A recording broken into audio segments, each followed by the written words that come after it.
The northern winds howled through the obsidian towers of Thornblood Keep, carrying with them whispers of ancient curses and forgotten promises. Inside the great hall, Alpha King Cale Thornblood sat upon his throne of blackened iron and wolf bones, his silver eyes cold as the perpetual winter that gripped his lands. For 300 years, he had ruled with an iron fist, his heart as frozen as the glaciers that surrounded his fortress. Love was a weakness he had purged from his soul the day his mate betrayed him, or so he believed. The day Seraphina had driven a silver dagger into his chest and fled into the arms of his enemy, Cale had sworn an oath that echoed through the supernatural realm. Never again would he allow anyone close enough to wound him. He would be stone. He would be steel. He would be the embodiment of merciless power. And for centuries, he kept that promise, becoming a legend whispered in fear across every pack territory, every vampire coven, every witch circle. They called him the Heartless King, the wolf without mercy, the alpha who could not be moved. But fate, as it often does, had other plans.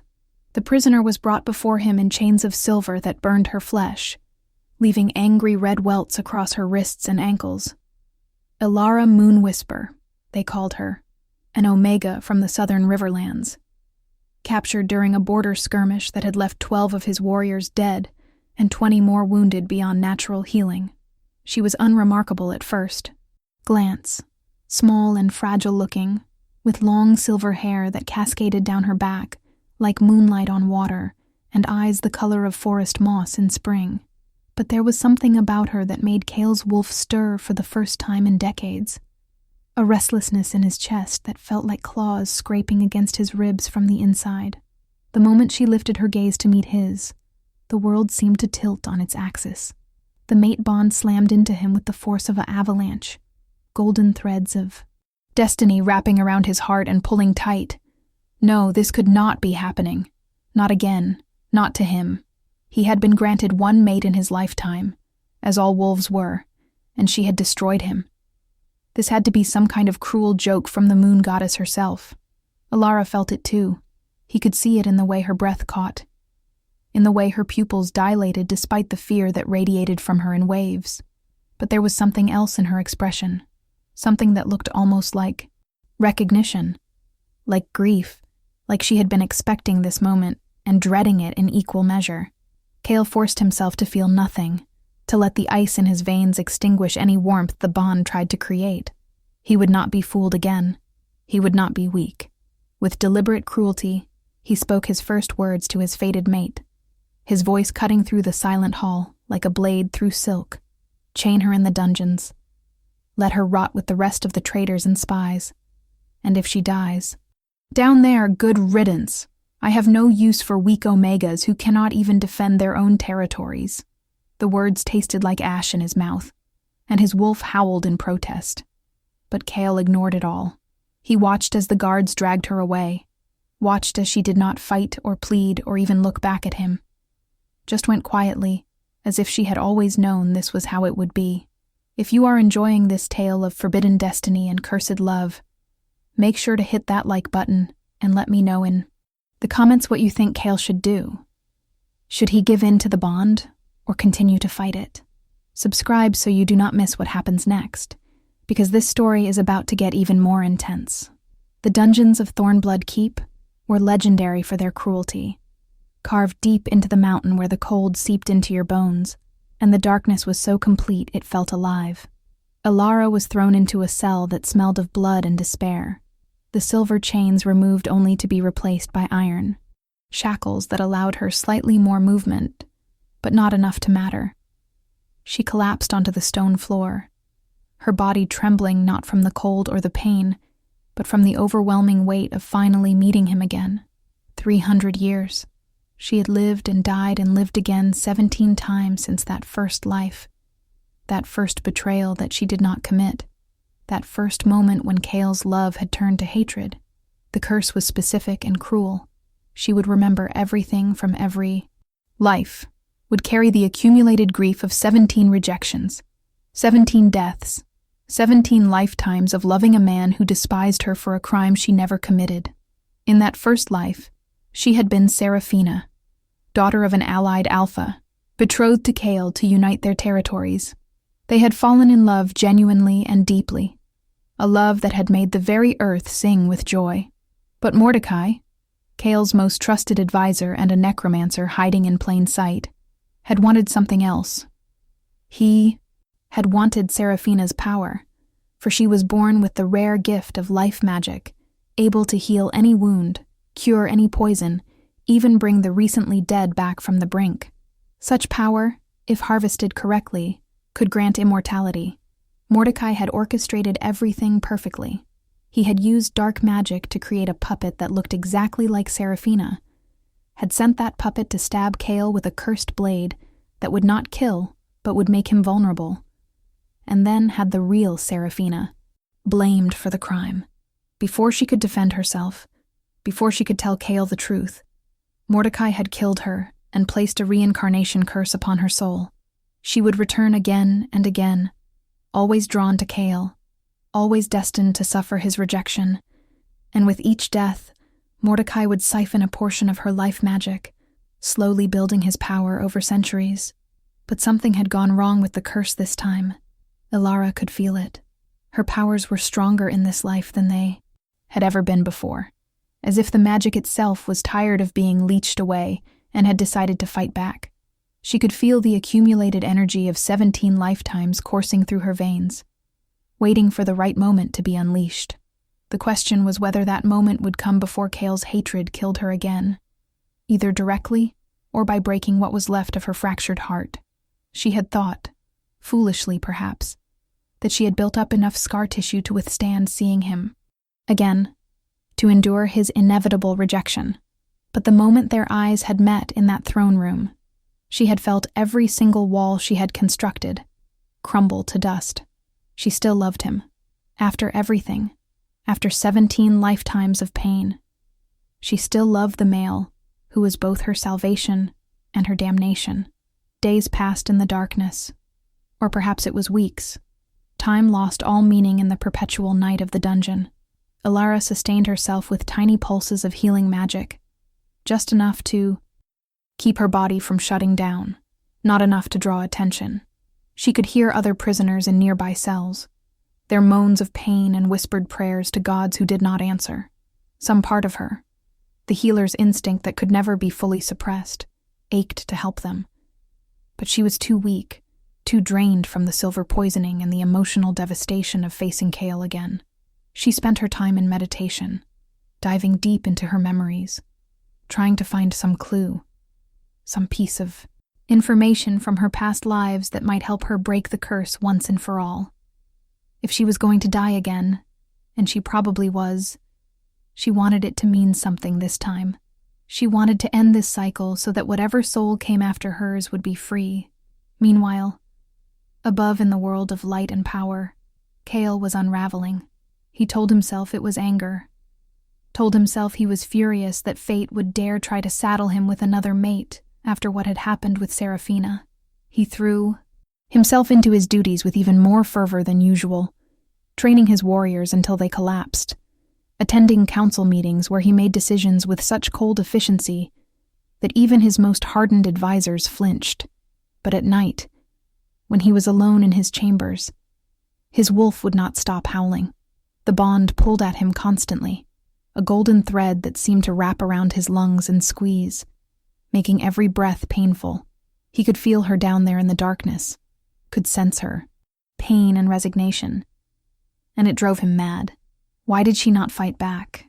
Why did she not rage against her imprisonment, or demand to speak to him, or do anything other than accept her fate with that terrible, heartbreaking stillness? Mordecai watched his king's deterioration with carefully concealed satisfaction. Everything was proceeding exactly as planned. He had been patient, so incredibly patient, waiting for the right life, the right moment when Ilara's accumulated power would finally be enough to complete his ritual. 17 times he had killed her. 17 times he had fed on her essence. And now he was so close to true immortality he could taste it. All he needed was for Kyle to reject the bond completely, to do something so cruel that it would shatter Alara's heart beyond repair, creating the kind of devastating emotional wound that would make harvesting her power simple. A rejected mate bond was a powerful thing, and a rejected bond between two souls who had actually loved each other, even if one of them had forgotten, would be even more potent. He just needed to push a little harder, plant a few more seeds of doubt, remind Kale of Seraphina's betrayal at every opportunity. The turning point came when plague struck the northern territories. It started in one of the outlying villages, a sickness that caused high fevers, bleeding from the eyes, and death within 3 days. No healer could stop it. No medicine could even slow it down, and it spread like wildfire through the pack. Within 2 weeks, hundreds were dead, and thousands more were infected, including Kale's younger sister, Lyanna, the only family he had left, and one of the few creatures he still cared about in this world. She was 16, bright and fierce, and seeing her lying in her bed with blood streaking down her cheeks from her eyes broke something in Kyle that even 3 centuries of practiced stoicism could not contain. Every healer in the kingdom had tried and failed. The calm plague was magical in nature, they said, something dark and ancient, beyond their skills to cure. As Kale sat by Lyanna's bedside, holding her burning hand and watching her slip away, one of his guards approached with hesitant steps. The guard's name was Marcus, a young wolf who had been part of the patrol that captured Alara. He had been wrestling with his conscience for weeks, and now, seeing his beloved princess dying, he could not stay silent any longer. "Your Majesty," he began, his voice trembling. "The Omega prisoner, Alara Moonwhisper. She has healing magic. I saw her during the battle. One of our warriors took a blade through the heart, was seconds from death, and she touched him and the wound just closed. The others wanted to kill her for being a threat, but I thought she might be valuable. That is why we brought her here instead of executing her on the field." Kale's head snapped up, silver eyes blazing with a mixture of hope and fury.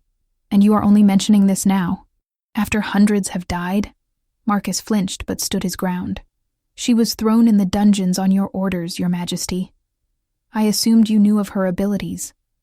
I assumed that is why you wanted her kept alive." Without another word, Kale was moving, his wolf lending him speed as he raced through the corridors of his keep, down the winding stairs that led to the dungeons, past the guards who barely had time to salute before he was past them.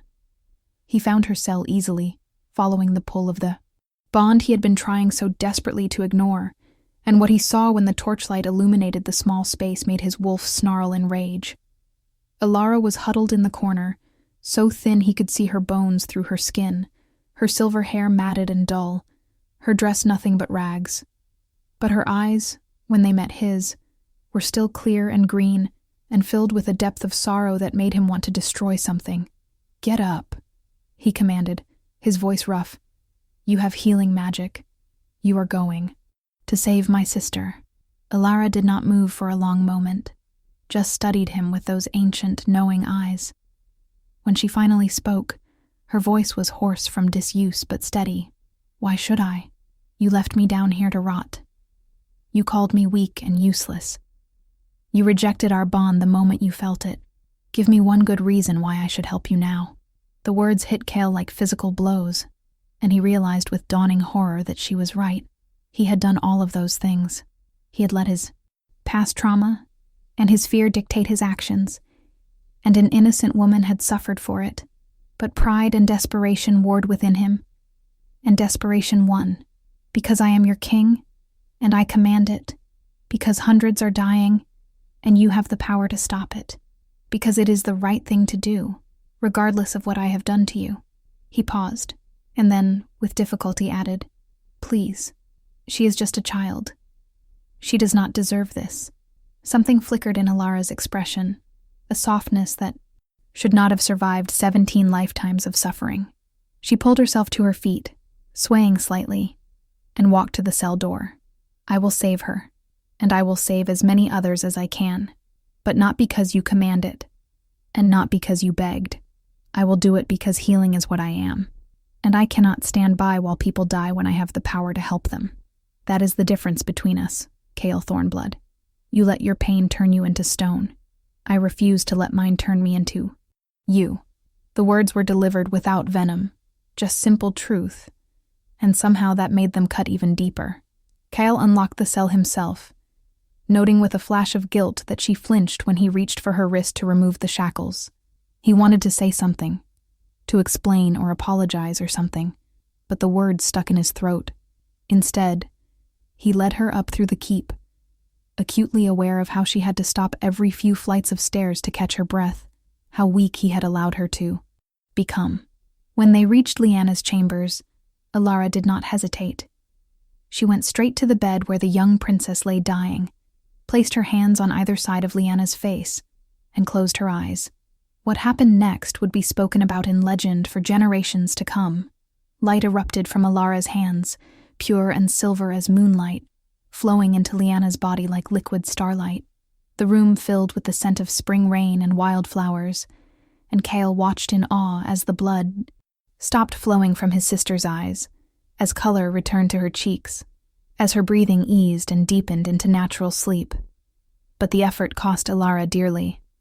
When the light finally faded, she collapsed, and Kyle caught her before she could hit the floor, the mate bond singing with something that felt dangerously close to affection at having her in his arms. If you are on the edge of your seat wondering what happens next, drop a comment below and share your theories.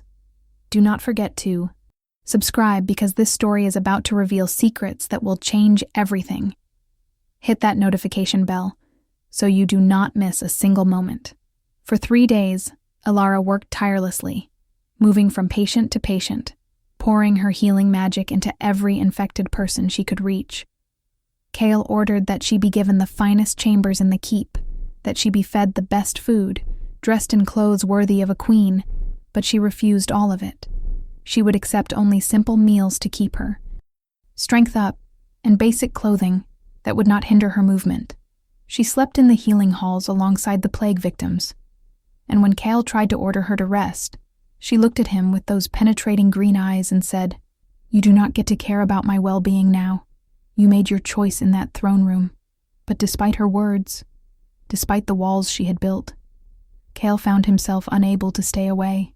He told himself he was simply overseeing the healing efforts, ensuring his people received the care they needed. But the truth was he was drawn to her like a moth to flame.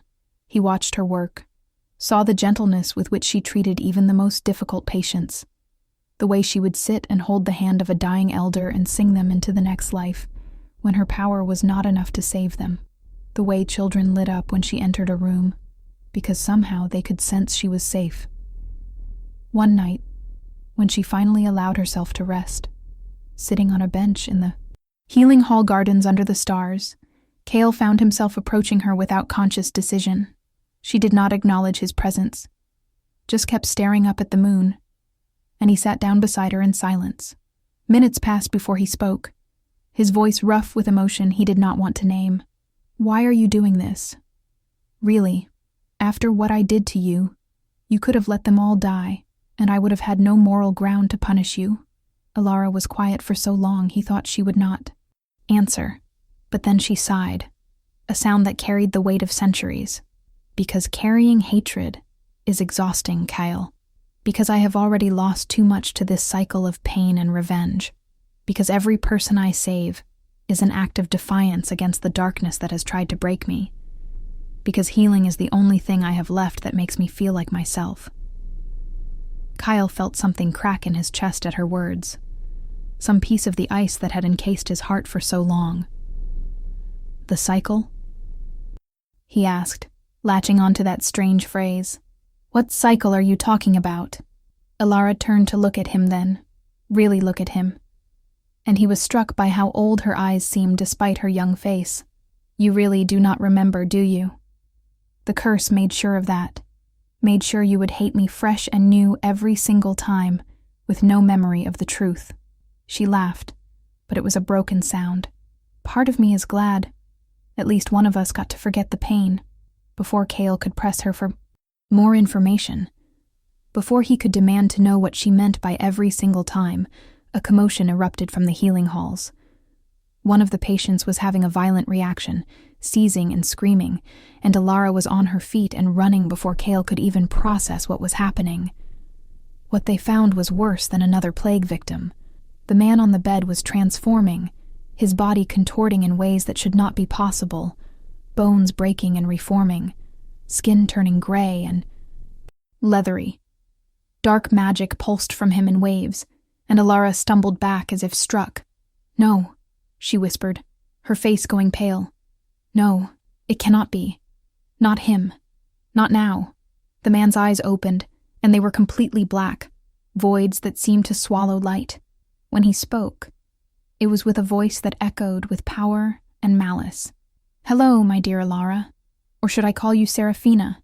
It is so hard to keep track after 17 iterations. I must thank you for making yourself so accessible. I had planned to extract you from that dungeon myself, but you saved me the trouble by coming up here to play hero." The voice was familiar, and when Cale looked closer, past the corruption and the dark magic, he recognized the face beneath. Mordecai, his most trusted advisor for over 2 centuries. The revelation hit Cale like a physical blow, but there was no time to process it, because Mordecai's puppet, the infected villager whose body he was controlling, lunged for Alara with inhuman speed. Cale moved on instinct, putting himself between them, taking claws across his chest that burned with dark magic. Alara screamed, and power exploded from her, raw and uncontrolled, blasting the puppet backward and sending every loose object in the room flying. The puppet's body crumbled to dust, the dark magic sustaining it severed, but they could hear Mordecai's laughter echoing in the air. "Foolish girl, foolish king, you are exactly where I need you to be. The bond is acknowledged now. I can feel it. Soon it will be strong enough. And when Cale inevitably breaks your heart again, when he rejects you completely as he has in every life, the power I will harvest will make me a god." Alara was shaking, her hands crackling with silver light, 17 lifetimes of stolen magic responding to her rage. "You?" she breathed, and the word carried such weight of recognition and hatred that it made the air itself feel heavy. "It was you from the beginning. You are the one who cursed me. You are the reason for everything." Cale looked between them, his mind racing to put pieces together. And suddenly things that had never made sense started clicking into place. The way Mordecai had found Seraphina's betrayal, how he had been the one to bring the evidence, how he had pushed so hard for Cale to execute her, how he had always been there to remind Cale of his pain whenever it seemed he might move on. "Explain," Cale commanded, his voice dropping to the dangerous growl of an alpha whose patience had reached its limit. "Explain everything now." So Alara told him about the first life, about Seraphina who had loved him with her whole heart, about Mordecai's plot to steal her life magic, about the puppet and the curse, and the 17 lifetimes of suffering. She told him about dying again and again, about being reborn with full memories of each rejection, each moment of his hatred, each death. She told him about how in some lives she had tried to tell him the truth and he had called her mad, how in other lives she had stayed away only to be hunted down, how in a few lives she had almost escaped only to be dragged back by the curse's compulsion. Cale listened, and with each word, his rage grew until he was shaking with it, his wolf howling for blood, for vengeance, for the chance to tear Mordecai apart with his bare hands. But beneath the rage was something worse, something that felt like his chest was being carved open. Guilt. Crushing, devastating guilt. He had done this, not just in this life, but 17 times. 17 times he had let his pain and pride and fear turn him into the kind of monster who could hurt his own mate. "Where is he?" Cale demanded, already moving toward the door. "Where is Mordecai, really?" Alara grabbed his arm, and the touch sent sparks through the bond, making them both gasp. "Wait, you cannot just charge in there. He has been building his power for 300 years. He is virtually immortal now, fed on my magic, through 17 deaths. And he is right about one thing. The bond between us, now that it has been acknowledged, now that you know the truth, It is a vulnerability. If you reject me now, if you break the bond completely, the magical backlash will give him exactly what he needs to complete his ascension. Kale stared at her, at this woman who had suffered more than anyone should ever have to suffer, much of it at his hands, and he made a decision that terrified him more than any battle ever. He dropped to his knees in front of her, this king who knelt for no one, and took her hands in his. Then I will not reject you. I know I have no right to ask anything of you, Alara. I know I have been your tormentor as much as Mordecai has, maybe more because I should have been your protector. I know I cannot take back what I have done, not in this life or any of the others, but I am asking you now, begging you, not to face him alone. Let me fight beside you. Let me try to fix even a fraction of the damage I have caused. And when this is over, when Mordecai is defeated, if you want to leave, if you want to reject the bond and never see me again, I will accept it. I will let you go. But please, please let me stand with you now. His voice broke on the last words, centuries of repressed emotion finally cracking through his iron control. Alara looked down at him, this male who had been her destruction and her destiny, and felt the walls around her. Heart tremble. She wanted to hate him, had tried so hard to hate him. But the truth was she understood why he had acted as he did. Betrayal from someone you loved cut deep, and without memories of the truth. He had just been protecting himself the only way he knew how. That did not make what he had done right.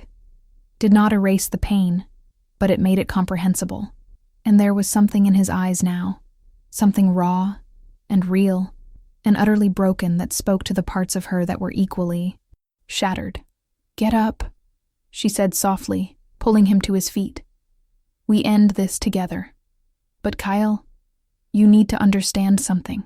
Even if we defeat Mordecai, even if we break the curse, I am not the woman you lost. I am not Seraphina anymore, not really. I am 17 different versions of her, all broken and reassembled in ways that do not quite fit together right. I do not know if I can ever trust you completely. I do not know if I can ever feel safe with you.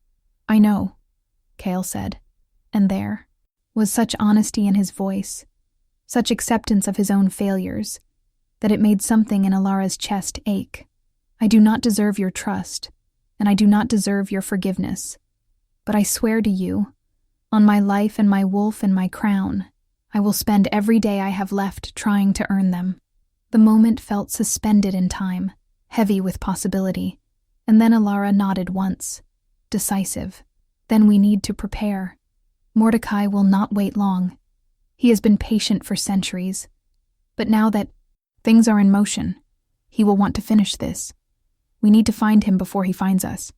And we need to figure out how to fight someone who has been feeding on stolen life magic for 300 years. The next week was a blur of preparation and revelation. Kale called together his most trusted warriors, only to have Alara point out that trust was clearly not his strong suit, given that his most trusted advisor had been a necromancer for centuries. It was a fair point, and it stung. But it was fair. Instead, they assembled a smaller team. Leanna, who was recovering well and refused to be left behind.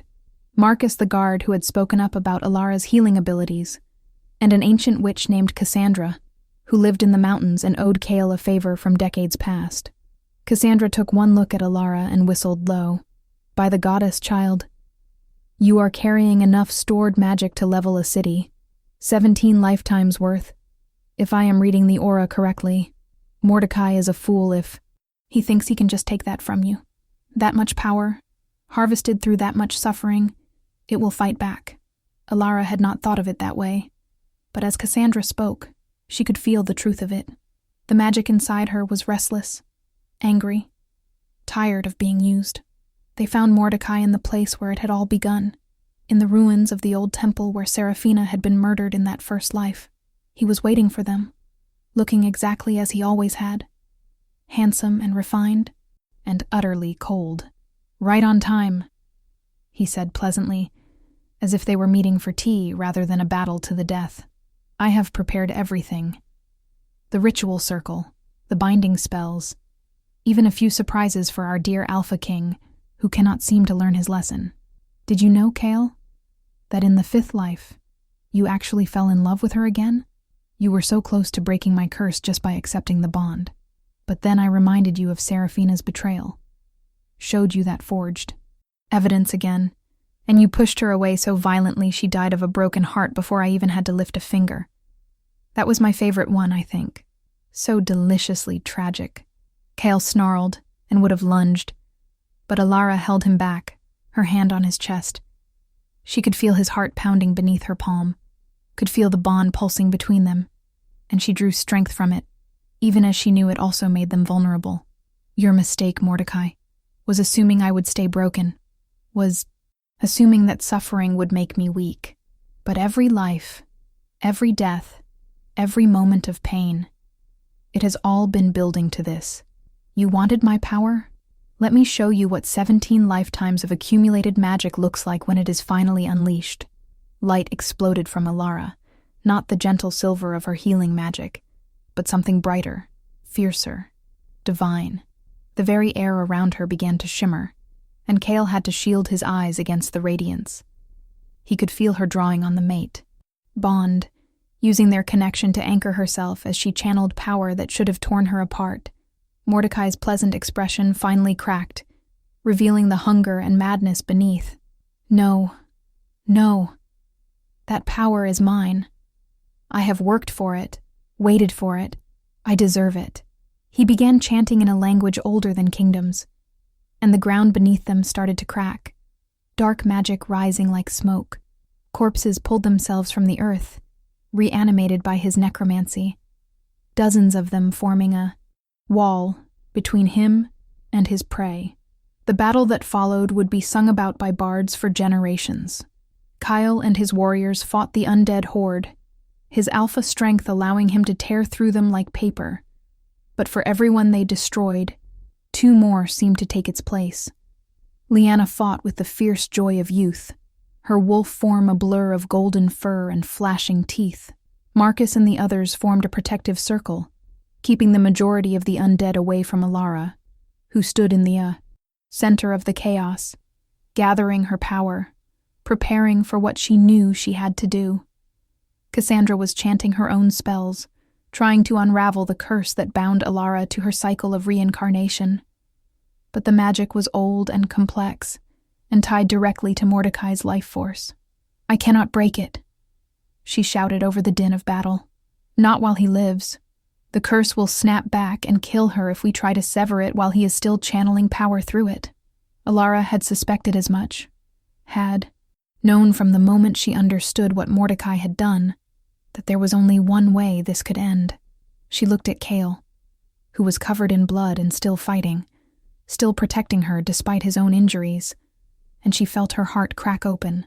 She loved him. Despite everything, despite 17 lifetimes of reasons not to, she loved this stubborn, damaged, fierce male who was finally fighting for her instead of against her. Kale, she called, and he turned to her immediately, something in her tone making his blood run cold. I know what we have to do. The curse is tied to both our life forces, mine and Mordecai's. To break it permanently, to make sure it can never be done again to anyone else, I need to sever the connection completely, but that means I need to die at the same moment as him. A true death, not another reincarnation. The words hung in the air, terrible and final. Kale felt something inside him shatter. No, absolutely not. There has to be another way. I just found you again. I just learned the truth. You cannot ask me to lose you now. He fought his way to her side, grabbed her shoulders, his silver eyes blazing with desperation. I will kill him myself. We will find another way to break the curse, anything but that. Alara reached up and touched his face, gently, and he leaned into her palm like a man starved for affection. There is no other way, and you know it. But Kale, listen to me. I am so tired, 17 lifetimes tired. I am ready for this to be over, ready for the pain to stop. Let me go. Let me end this on my terms, as myself, fighting for something that matters. instead of being a victim of Mordecai's curse one more time. Tears were streaming down her face, but there was also peace there, acceptance, and Cale realized she had probably known it would end this way from the moment they started this journey. You cannot save me by dying. That is not how love works. Real love means letting go when holding on will only cause more pain. But Cale was not ready to let go, would never be ready. And in that moment, he made the same decision that would have saved them 17 lifetimes ago, if he had only been brave enough to make it then. Then I will die with you. The bond goes both ways, Alara. If you die, truly die, it will kill me anyway. So let me choose this.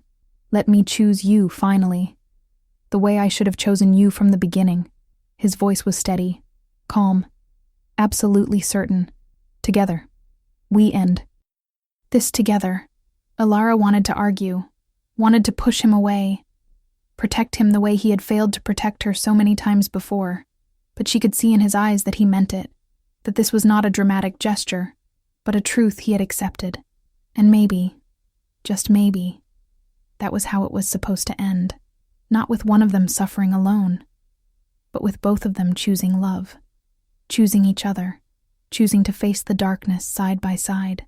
Together then, she whispered, and leaned up to kiss him. It was the first time their lips had met in this lifetime, and the bond sang, a crescendo of gold and silver light that made even the undead pause in their assault. In that kiss was everything they had never gotten to say, all the love and pain and regret and hope. 300 years of missed chances crystallizing into one perfect moment. When they pulled apart, both of them were glowing, the mate bond fully realized, fully accepted, and the power of it was staggering. This was what Mordecai had wanted, what he had been building toward, but he had miscalculated. He had thought a rejected bond would give him power, but a completed bond, freely chosen in the face of death itself, that was something else entirely. That was divine. Alara and Cale turned as one to face Mordecai, their hands clasped, their power combined, and for the first time in 3 centuries, the necromancer looked afraid. "What are you doing? You stupid, sentimental fools, you are going to destroy everything." He threw everything he had at them, dark magic like a tidal wave, but Alara and Cale stood firm. She channeled 17 lifetimes of stolen magic, purified by suffering and transformed by love, and he gave her his alpha strength, his immortal life force, his very soul. Everything he had, and everything he was. The power that resulted was apocalyptic. It tore through Mordecai's defenses like they were paper, burned away his stolen immortality, reduced his undead army to ash in seconds. He screamed, a sound of rage and disbelief as his body began to crumble. "You cannot do this," he shrieked. "I am meant for godhood. I am meant for eternity." But Alara's voice, when she responded, was gentle as a final benediction. "No, Mordecai. You are meant for justice, and justice has finally come." The combined power of the mate bond, amplified by centuries of accumulated magic, struck Mordecai like the fist of an angry god.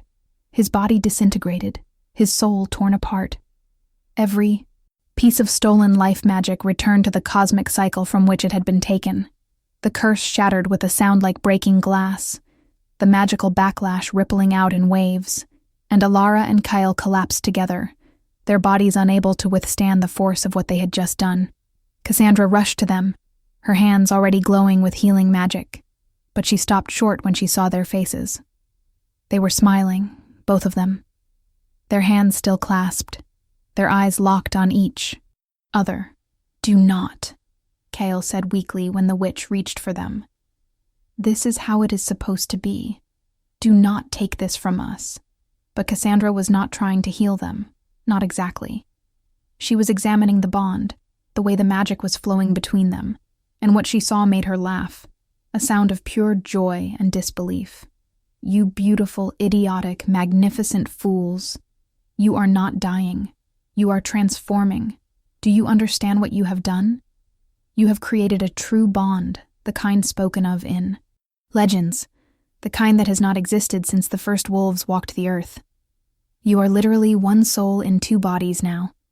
You cannot die unless you both die at exactly the same moment, which means you are effectively immortal as long as you protect each other." The words took a moment to penetrate. But when they did, Alara and Kyle stared at each other in wonder. They could feel it now. The way their heartbeats had synchronized.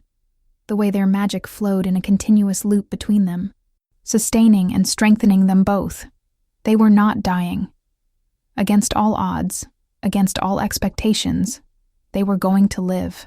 "I do not deserve this," Kyle said, his voice rough with emotion. "I do not deserve you, or this bond, or another chance." But Alara squeezed his hand and managed a weak smile. "That is the thing about love, Kale. It is not about deserving.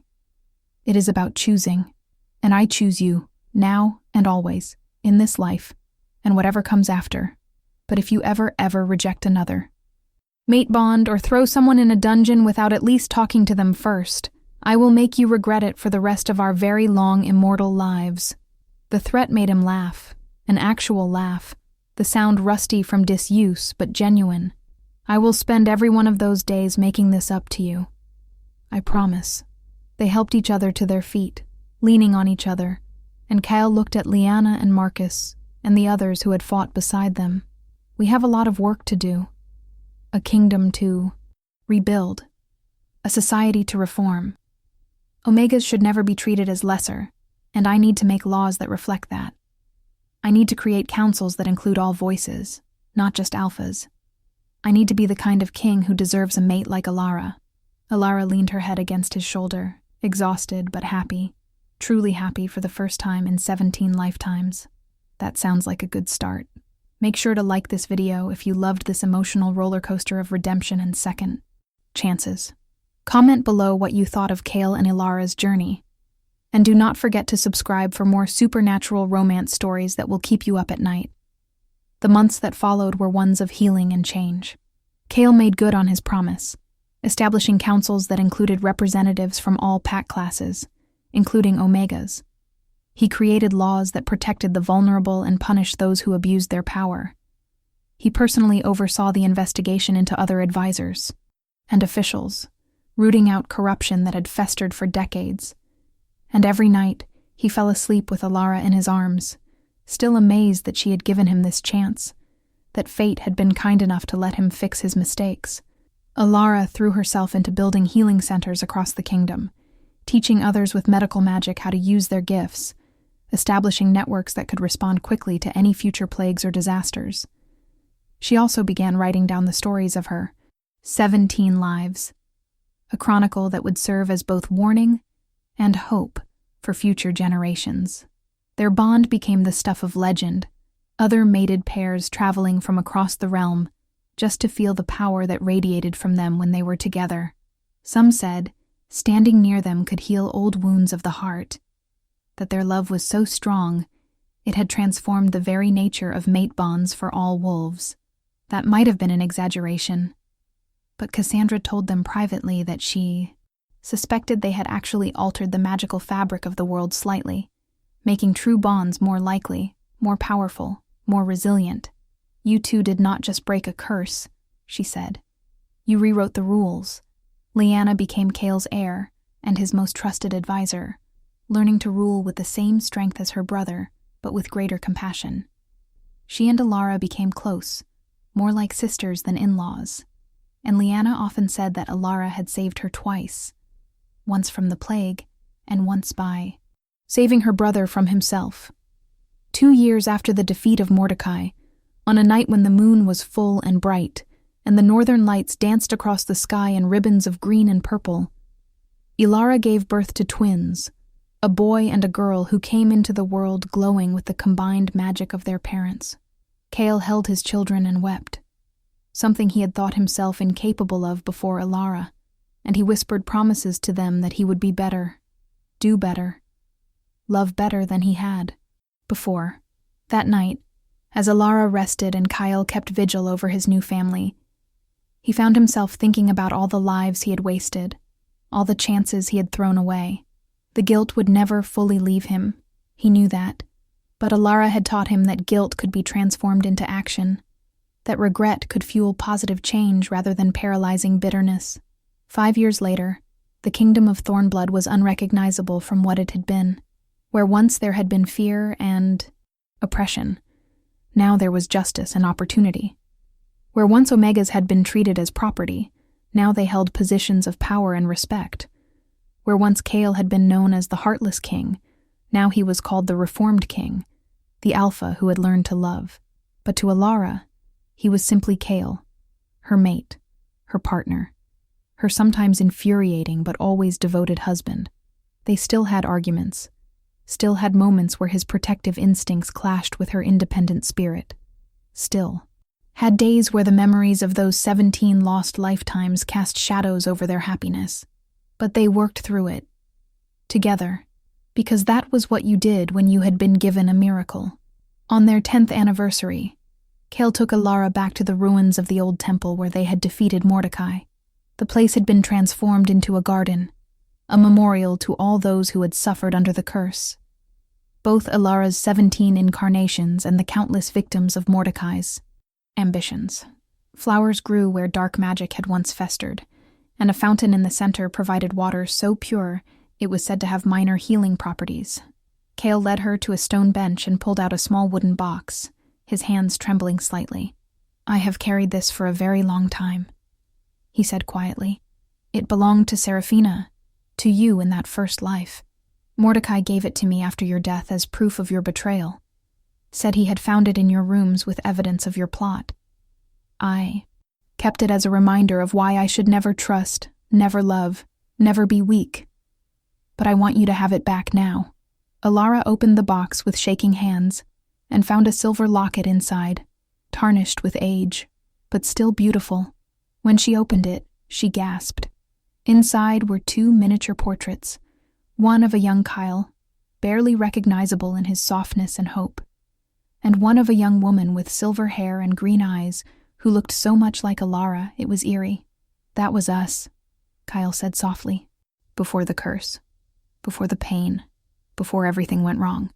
I want you to have this not as a reminder of what we lost, but as a promise of what we have reclaimed.